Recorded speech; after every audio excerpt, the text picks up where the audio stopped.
So ito guys, quick tips sa mga mahihilig kumain ng apple dyan. May share ako sa inyo na video. Tara, panoorin nyo. Good day guys, so may nabili tayo na apple ngayon. And susubukan natin yung nakita natin sa online kung totoo nga ba yun yung may plastic. Ito, para may plastic daw. So, gagamitan natin siya ng kutsilyo natin. So, let's go. So, susubukan natin guys kung may totoo nga ba yung nakita natin sa online na may plastic to.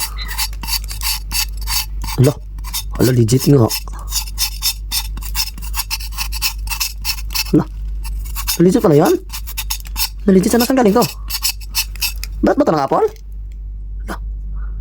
Wala siyang plastic oh? Ano sa apple? Legit guys ha? Tignan nyo, tawala. Tignan nyo.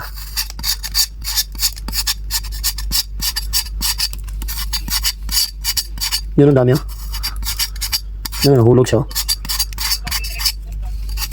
May daming sulat na nabili natin apple kaya mura lang no. Yan, presyo niya 128 yan lang. Hello guys, legit siya guys. Oh.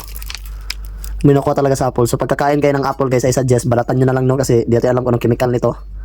And pag nakapasok to sa tiyan natin, kasi dito galing sa apple, tingnan nyo, napupulbos oh. Hindi talagang galing sa balat niya. Ewan ko parang may parang siya nagka-pulverize oh. Kaya pagkakain kayo ng apple guys, I suggest hugasan nyo and then tanggalan nyo ng balat. Okay? So hope na may nakuha kayong idea. Pa-share na rin sa iba. Thank you. God bless you all.